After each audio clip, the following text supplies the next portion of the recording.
It is Ditch Diggers. It is still Season 8. It is episode I don't know what, because it's October and NaNoWriMo's around the corner and I had a book just launch and what do you want from me? But I have Veronica Roth with me on Ditch Diggers today, and that's exciting.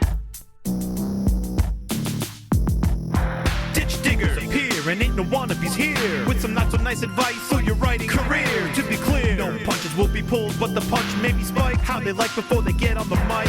To my left we got the mighty Mer Lafferty, and if I piss her off, believe me, she'll come after me. And her co-host Matt Evan Wallace on the right. Yes, she may be half as hype as she can take him in a fight. So settle in, folks, buckle in and boot up. Time to meddle in a way to make your writer shut up. It's hard work, but the perk is that it's fun and exciting. Facebook will still be there when you're done writing. Ditch Diggers!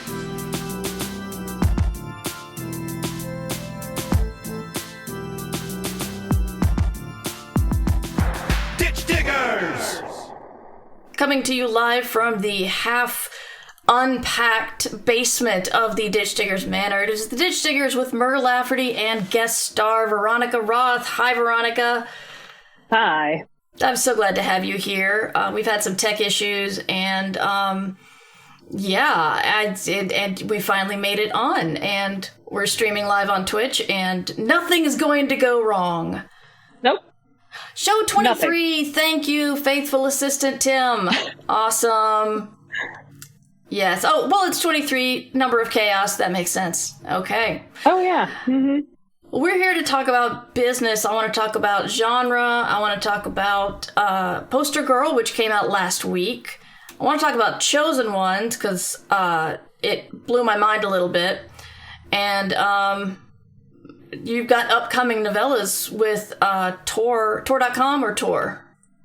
I think it's under Tor. Okay. Which is odd.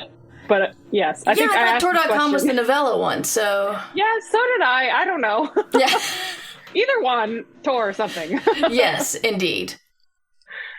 So, to get started, we talk about what we're working on now, as detailed as you want to be. I have edits back for book 2 of the Midsolar Murders series.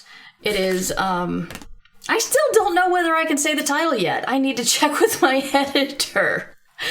But it does have a title now, and I've got edits on that to work on, and I'm going to be working on a novella for NaNoWriMo, and I had figured out that title this morning, which was very exciting, and that's going to be The Assassin and the Matchmaker, or The Matchmaker and the Assassin. I can't decide which should come first, but that is my NaNoWriMo project. Oh, thank you, Badly She Wrote, for the Patreon pledge. So yeah, that's kind of what I'm working on, and promoting the book and recovering from October. It's been a very busy month. Veronica, do you want to tell us anything you're working on? Well, right now I'm on tour for Poster Girl, so I don't really write while on book tour because I can't focus on more than one thing at once. Oh, that makes perfect sense. That's the writing you're doing because it's part of the job. It's the business part. Yes, but I do have a draft of my next novella because it's like a 3 novella deal, whatever. So that one's in with the editor. So I turned that in before book tour. Great. Excellent. Yeah. Congratulations. That must have been a good weight off your shoulders because turning stuff in, having stuff over your head when you're traveling is not fun. Yeah.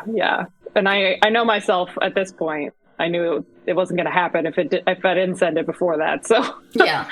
We're all relieved that happened. Oh, good. Well, first I want to ask a little bit about your genre pivot, because I can't imagine who wouldn't know this, but Veronica is the author of the hit series, the Divergent series, and all the books and novellas and short stories following that in that world. And then you had another series, like a 2-book series, Card of the Mark. Right. But then you came out with your first adult book called Chosen Ones, which I know it's not new, but I want to talk about it. I might have to spoil it, though, because it did that thing in the end that kind of blew my mind. I'll try not to spoil it too much, but we do talk about spoilers sometimes on this show, just because we like to talk to authors about how that comes about. But this is not a spoilers episode, so I'll just let you tell the plot of Chosen Ones real quick, and then I'll tell you where I'm coming from. Yeah, so Chosen Ones is about, there's a group of people who save the world as teenagers from like a kind of Dark Lord figure called the Dark One. It's very creative naming on purpose. So it's a little tongue-in-cheek, but it's 10 years later and they're all adults now, but they're famous for the worst thing that ever happened to them, basically. So the main character is Sloane, and she is just like wants everybody to leave her alone, basically. But then I don't think it's too much of a spoiler to say they get sucked into an alternate universe. So then they have to kind of face that universe's Dark One as adults, and it's very different this time. Right. So that is Chosen Ones. Yeah, and so there's a thing about some books, and I won't give away how it happens, but I think the first time this happened to me was Cat's Cradle, when I read it as a teenager, and I'm thinking, they've got this devastating thing called Ice Nine. Well, I mean, if the Ice Nine happens, then that's gonna destroy everything. So of course, Ice Nine's not gonna be used. I was innocent as a teen. Come on, cut me some slack. But when the Ice Nine actually happened, it blew my mind. I'm like, how this literally changes the world. It alters everything. And then I read The Girl with All the Gifts by Mike Carey. And the same thing happens where the end you're thinking they're going to get free. I'm going to spoil that one. They're going to get free of the zombies. They're going to find a cure for the zombieism or whatever. And at the end, it's basically the humans accepting the new normal and accepting this is how the world is. And these children are the future without Whitney Houston.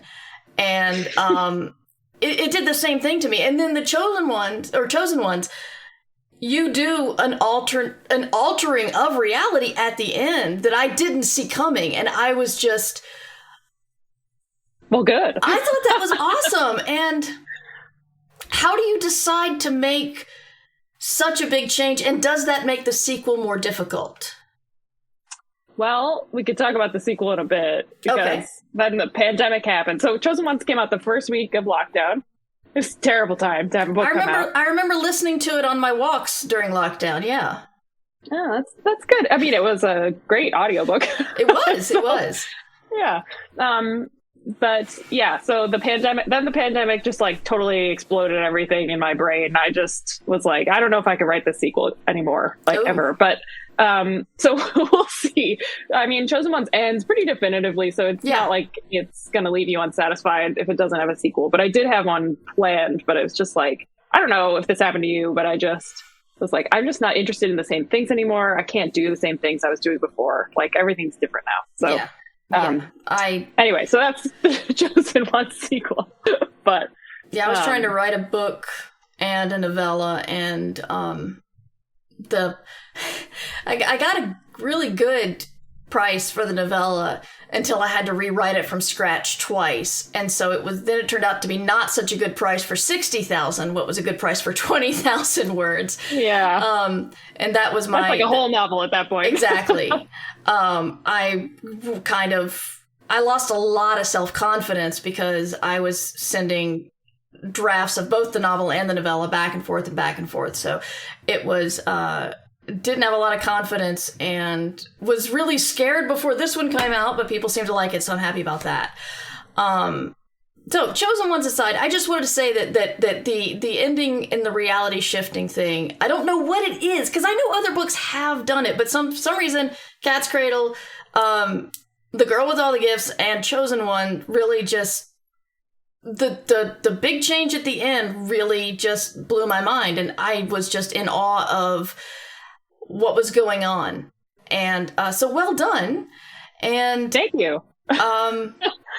I'm glad you liked it. I have another book to recommend to you. I don't want to recommend it here because it'll be a big spoiler. But if you like this sort of thing, I'll tell you later. Yeah. Okay. But another thing with Chosen Ones was you. It was your first adult book. And after the huge success of the Divergent series, what made you want to take that change from YA to adult? Well, it was really it was not a business decision so much as just a purely creative one. And of course, like the situation that Divergent left me in career-wise gives me a lot of freedom to kind of make those kinds of choices. But I noticed with Carve the Mark, which was the follow-up to Divergent, that the characters are starting to feel older, like not in terms of their, maturity or whatever, but just, well, yeah, a little bit, but their concerns were older. And I was like, like this creates, because for me, writing YA is like a thematic thing. So it's like having questions about adolescence or about growing up or coming of age. Like that's what makes a book YA more than the age of the characters.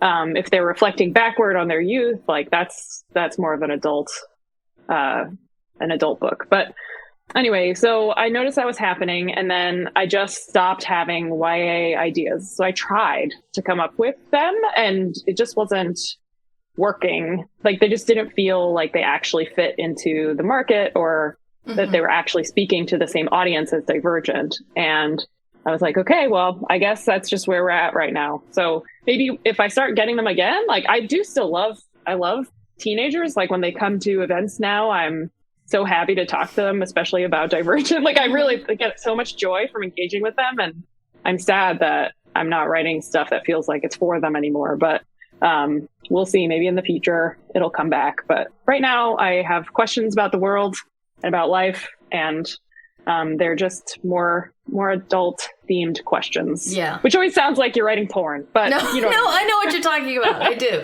Especially since we're going back and forth from YA. It's just interesting from a reader standpoint. If you are only a reader listening to this, you pick up a book about teenagers and you read a teenage adventure, or you pick up a book about adults and you read an adult adventure. What's the difference? But on the business side, it's huge. YA is very different world than adult publishing. And it's, so it had to be, has it been a culture shock of moving from teen fans to, or at least teen stories? Because I know you've got a lot of adult fans because you got me. So there's one. But has that changed, and how have you felt about it?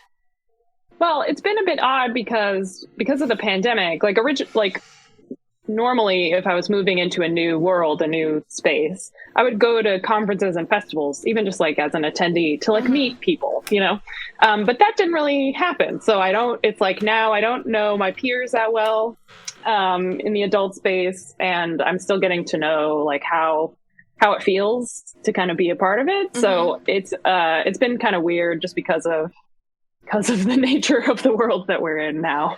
But on the business end of things, it hasn't been that weird, I guess. I still approach things the same way. I had a great editor, John Joseph Adams, who kind of eased my way into this space. So that was very helpful. But then my publisher got bought by HarperCollins. It was like a whole thing. Yeah, I heard about that. Wild. So do you, since we do talk about business, but we will only go as far into that as you want, how has that changed anything for you, or the future of your book deal? Well, it was interesting for me, particularly because Divergent and Carve the Mark are published by HarperCollins, and then the Chosen Ones was Houghton Mifflin Harcourt, which was then purchased by HarperCollins. So it was very much like, oh, okay, we're back here again. So I knew all the policies, all the same stuff. It was like, okay. But as far as my deal goes, it's complete with Poster Girl. So we'll see what happens. But I mean, it was fine. It was familiar. But then, I don't know. Some things changed with the, I don't know. There were layoffs and stuff. So that changed. But yeah. So are you still working with JJA, or has he moved on? no, he's moved on. Okay. So he did edit Poster Girl because he finished out his stuff with me, which was great. Yeah. But I think, he's on to other things. Yeah, definitely one of the best editors around in the past, 20 years. God, he's so good. Yeah. So let's talk about Poster Girls. So since I just dragged you into Chosen One, sorry about that, but no, it's okay. I'm so happy to talk about it. Poster Girl came out last week. Tell us about it. Poster Girl is like post dystopian sort of. So it's basically like there was a regime. It was called the Delegation. It was authoritarian. It enacted mass surveillance on all its citizens, and then there was an uprising, and it fell. And when it fell, all the people who were favored by it were locked away in this section of Seattle, futuristic Seattle, called the Aperture. And Sonia Contour, who's my main character, is one of those people. She was on the delegation's propaganda posters when she was a teenager, and now she's, grown up and living in this prison environment. And one day, an enemy comes to her with a deal, which is that if she can find a missing girl, someone who's taken from her family by the delegation and rehomed and no one can find her, then Sonia can have her freedom. But this gets dark and hairy very quickly. So it turns from kind of more mystery to a little bit of a thriller. And yeah, I think that's all I can say about it without spoiling stuff. Right. So what really interested me about this, in addition to Chosen Ones, is you've done 2 stories based on time well after what people would normally expect to read about, which I think is fascinating, because I love the whole where are they now kind of stories. How has the life changed after the Dark Lord was defeated, or the government has fallen, or whatever. And but is this an idea that just appeals to you, or do you think it was coincidence? Because I'm like, oh wow, this is the same kind of concept. I love it. Well, yeah, I think it's very much on purpose, because I think that's where the idea for Poster Girl came from originally, was the same line of thinking that led to Chosen Ones. It was just I have questions, basically. I have questions about what happens after. I want to know what happened to Paul Atreides 5 seconds after he killed Thade, at the end of Dune. Because, there's Dune Messiah. But I'm just saying, I have questions about what happens in the aftermath of stuff. And so I think that's where both of these books have come from for me. I don't think it's where all of my adult work will come from, but I do think of them as kind of like a spiritual pair in my mind, Chosen Ones and Poster Girl. Yeah. Yeah, because it feels more cerebral, even though you can easily turn a story like that into an adventure or a thriller or something, but it does feel like, one thing I loved about Sloane was just, she had her fame and fortune, or she had her fame, and then it's just I don't want anything anymore. And you can't, that's one of the things you just can't turn off. Yeah. And, especially people who end up famous for reasons that they don't choose, it's got to be even harder.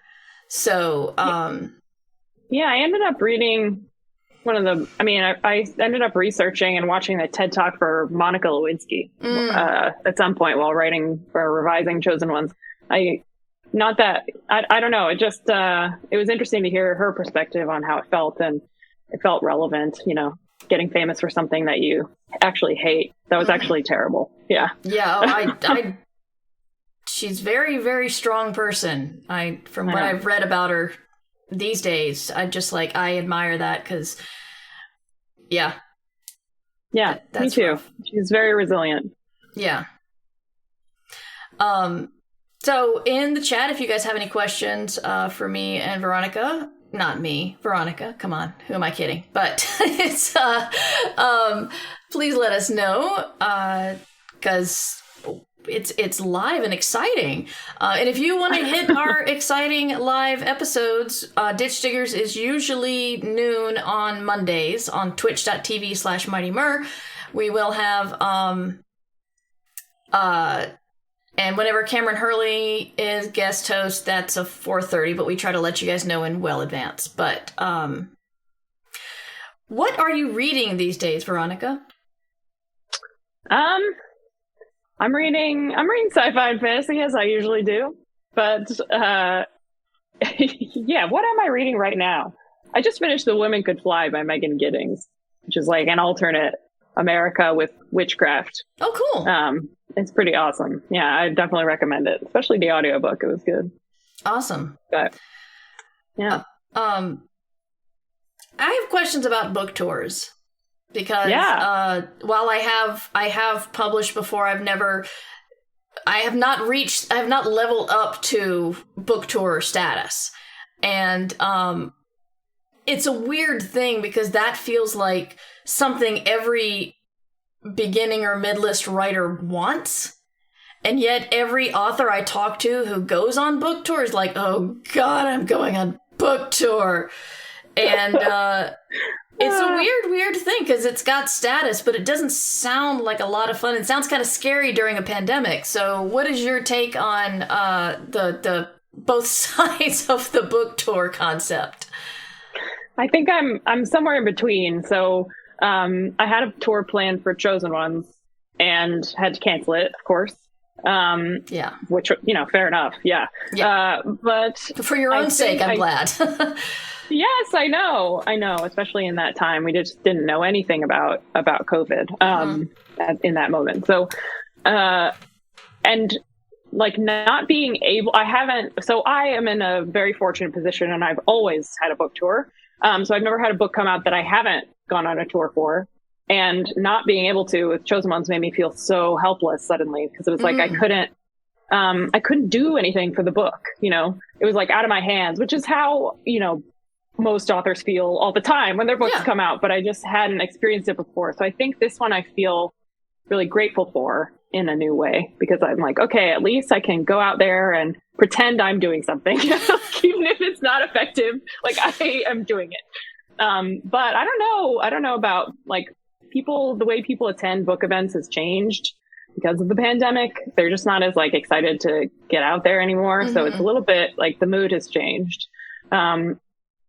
And it is it's grueling. It's rough. It's a different airport every day, a different hotel every day, a different event every day. And that's just like, you eat lunch at like 3 p.m. because you fly over the lunchtime period and you don't eat dinner until 10 p.m. So it just like my food, everything's messed up. I haven't slept well in like a week. So it is tough. It's not like glamorous or exciting. Yeah. But it's, it is good to be out there like meeting booksellers and meeting readers again. Mm-hmm. It's like, nice. So I don't think I'll ever whine about it in the same way that I did before. Because you had that moment where you couldn't go.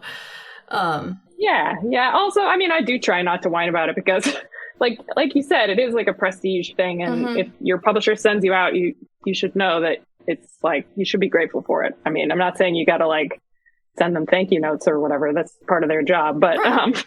No, I get it. Yeah. In the chat is The Kids Are Asleep, aka Valerie Valdez trilogy right here, y'all. Check it out. I'll be giving that away. I'm doing giveaways in November, and one of the giveaways will be the Valerie Valdez trilogy. Not signed because I don't live near Valerie, but still giving that away. Valerie asks, what's the film adaptation process like?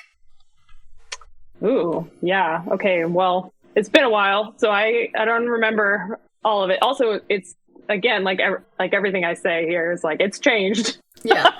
So when Divergent was made, basically we sold the rights before the book even came out because it was a very special time in YA adaptation land. Talk about striking when the iron's hot. Yeah, they were looking for the next big thing, and that's like how they approached Divergent. But then like Summit, who's the one that bought Divergent, merged with Lionsgate, who had Hunger Games. So I was like, well, now it's not going to happen because Yeah. these are both dystopian properties for young adults. Like, there's no way. And then they did make both, which was very strange. I was like, okay, I guess. But how the process worked? Yeah, I mean, I have a film rights manager who kind of shops my work around Hollywood to find someone who's interested. And sometimes they are, and sometimes they're not. And they will it's like there's 1,000 different ways to get something made. You can try and get producers on board. You can try and get talent on board. You can try and get a screenwriter on board. You can try and get a studio on board. Divergent was studio first. So then it was like the studio and production team together to try and find the talent. But basically you're trying to like grab as many bits of a movie as you can and put them together as quickly as possible. That's like the idea. But it's hard to say, like, how does this work? Because it's like, well, it works like 1,000 different ways. It's very complicated and weird. And now it's even weirder because of streaming. So, yeah, that's true. The streaming thing. I've got, I have a contract where it talks about movie versus TV network versus TV streaming, and it's just bizarre. Raven's Creations wants to know, do you have any writing rituals to get in the mood before pen to paper or fingers to keys, I assume? Yeah, no, not pen to paper. Oh boy. I'm not like a ritual person, really. I don't even write at the same time every day. So I mostly I'll try to sit down in the morning after I've caffeinated. And if it is coming easily that day, I'm like, sweet, we're going to spend all day here. Give me my water. And then if it's really not working, then I'll try again later in the afternoon. And some days are just a crap shoot. It's like, no, I'm not doing this. But a lot of times if I get started in the morning, I'll have a pretty productive day. But I'm actually awake at night. I am a night person. So I don't know. But the world is like, no, you can't be a night person. So. Do you write better at night? I do, yeah. But that's like when people want to, see you. Yeah. Socially. Or, and my spouse, my husband is an early riser and he wakes me up. So I have to go to bed at a reasonable hour or I just don't sleep. And I'm a light sleeper. So I'm just saying the practicalities. Yeah. Yeah. Let's see. Daniel wants to know, what are the biggest differences behind the scenes between publishing YA and adult? Behind the scenes. That's a good question. I don't know if I know how to answer it because it wasn't that different. Can I ask something more specific? Yeah. Did you have anything that you wanted to put into the Divergent series that the publisher said was too adult and you realized you needed to save it for an adult book, or did they just go with all you had? It's a weird thing to say given how actually violent those books are, but I did tone down the specificity of the violence a little bit for Divergent. But that wasn't a concern with any subsequent books. Divergent actually skews a little lower in age category.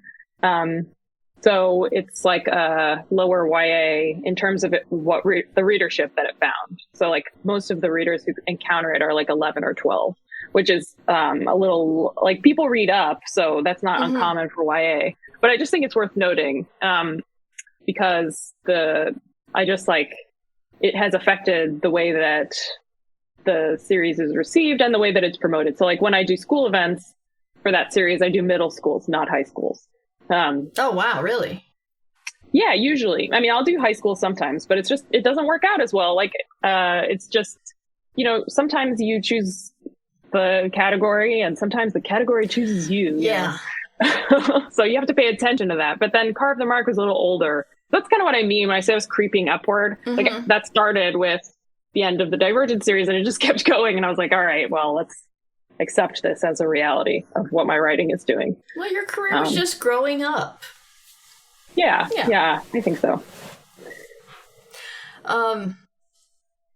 If you could tell younger you something about the business side, the industry, now, what would you tell yourself? Don't be on Twitter. Pretty easy. I'm not on Twitter anymore, but I was for a long time, and it just made me so miserable and anxious. Like, I just, no, nuh-uh. Yeah. Not worth it. I mean, for some people it is. Like, but for me, it just got so intense so fast, and Twitter doesn't have the same filtering that, well, now it's better, but when I got on it, you couldn't filter anything, basically. Yeah. So, no and keywords, Instagram, no muting. Yeah. Yeah, and on Instagram, you could always just kind of like, you can delete the like, you can actually just, scour the stuff that's awful from your own site, which is nice. Mm-hmm. But on Twitter, that was not the case. So I'm sure it would be a little better now, but yeah, that's kind of it. I think the big one. There's a couple other things, like, but most of them, I think, like, I never responded to reviews. I think that's a big one that people need to know. Oh, yeah. I very fortunately just knew that already from my writing program in college. You weren't supposed to respond in workshop. You had to be quiet. And so I just kind of transferred that. That's important. Not reading reviews, like, really don't. Yeah. Because they find you, so it's not like you don't know what people think about the book, but you don't need to seek them out. That's just like, it just takes up space in your mind. It also, for me, it wastes time because I'm going to be brought down by whatever I read. And it's even the good one. That's time wasted. Sorry? Even the good ones? Even the good ones kind of, like, sometimes the things people like about your work are like not what you intended. And so even good reviews can kind of be deflating sometimes, which is a hard thing to explain. No, I get it. If you were going for, I mean, I wrote, this was just like 100-word story, just 100 words. And I read a review, not just somebody mentioning on Twitter how much they loved it because the ending was so uplifting. And I'm like, the ending was supposed to doom everyone. How did I get that so wrong? Yeah, and you're like, uh-oh. Yeah. She loved the story. I was happy about that, but I either failed to convey or she failed to realize. But yeah, no, I understand completely the if you get unhappy about good stuff. Reviews, when my publicist tells me about reviews, I'm like, oh, great, good. I'm glad this publication liked it. Cool. Mm-hmm. And my current publisher does not tell me about the bad reviews, which is nice. My previous publisher, my first review on my last book was negative from Kirkus. And Kirkus. Yeah. Yeah. And I thought, like, oh God, this is the death knell of my career. It's going to be terrible. And then every review after that was glowing and starred, and the book did really well. And I'm just like, why'd you guys tell me about the Kirkus review? You really scared the hell out of me. No, also without situating you, because Kirkus is, there's a club of us, where like Kirkus hates me. Kirkus has liked me recently, which is like a shock to us all. But in the early days of my career, they did not. And the more authors I talk to, the more they're like, oh yeah, which is reassuring. It's really helpful to know that they're hard to please sometimes, which is fine. But yeah. Yeah, I have a friend, I can't remember if she said this publicly, so I won't say who, but has said that Kirkus is like riding the tiger. It's like sometimes you'll be riding it, but at some point you're going to fall off and bad things are going to happen. And so she's told me, she's like, she's riding it now. They like her stuff, but she knows that at any time things could change. So yep. Yeah, no reviews. Reviews are just, see, the deal is reviews are for the reader. That's what I try to tell people. It's not for you, the author. So there's absolutely nothing you can do, good or bad, about or in response to a review. Even if they've said, they got this completely wrong. You're like, well, I got something wrong. Okay. I can't fix it. Yeah. Can't run out and edit every single book out there. Just in the bookstore scratching out a certain part and writing. Yeah. Do you have a go-to activity, walking, reading, or anything else to brainstorm ideas? Yeah, so I am a big fan of walks. with dog or without dog, the same. But I also am a playlist person. So when I get the first start of an idea for a work, I start building a playlist, even if I don't know like what it's about yet. And then when I need to brainstorm and start outlining and stuff, then I put that playlist on and go for a walk. So that's like that's, I suppose, a ritual that has developed recently, but it does seem to work. I also take the same path every day. And I think the repetition is important because it's like you're not looking curiously around yourself. You're just like in your head. Yeah. I don't know. Routine can be important. Yeah, can be. I guess. Well, right as you were saying that, Tim asked, do you listen to music when writing? Yes, I do. I listen to that same playlist. Okay. So like my Spotify, you know, that how they do like that year-end thing where they tell you what you listen to. Mine is always insane because it's like you listen to this song like 500 times, and it's because like I was writing, you know, the same book all year. Yeah. So I'm a very repetitive listener, and my favorite songs are just like in the hundreds of plays while everything else is much lower. So it's either really high or really low on my in my iTunes music. What's your calling it now? What's the one now for you? I am still listening a lot to the Garages, which is the indie band that spawned after Blaseball became popular in 2020.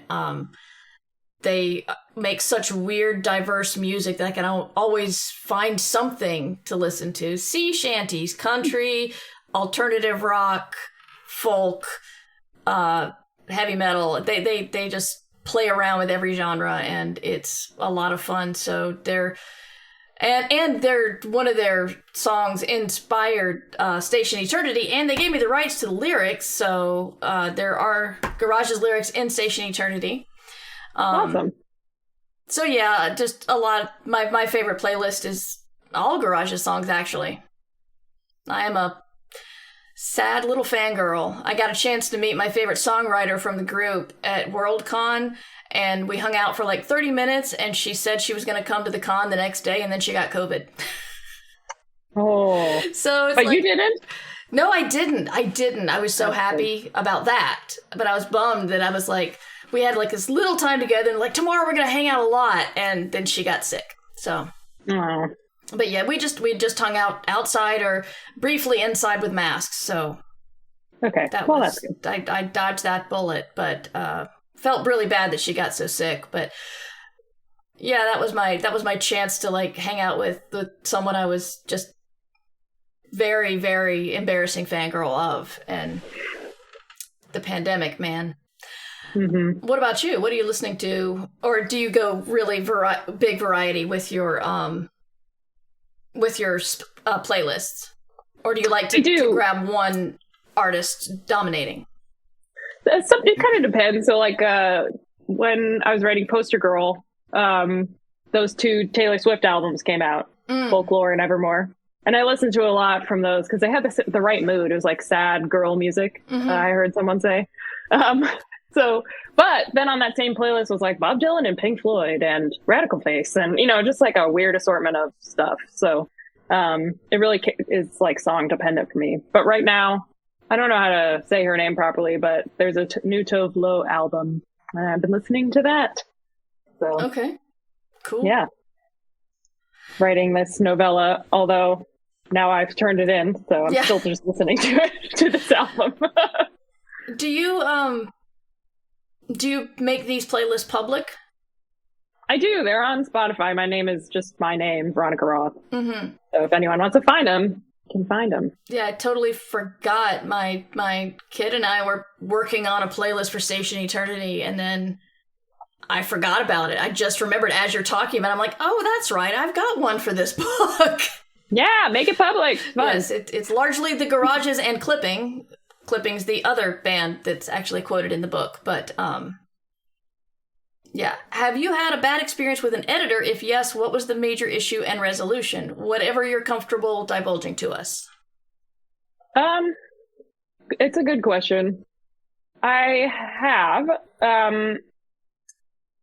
I won't get too specific, but basically, I think there was a moment of panic where they couldn't see a way for me to fix something at all.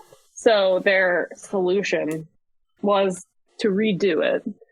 And I was like, okay, but if you could just tell me what the problem is, then like maybe I the book or rewrite the chapter. Yeah, rewrite the book. Oh. And I was just like, no, that will not be happening. So I think it's Neil Gaiman who says like that people's notes are usually right, but their solutions are usually wrong.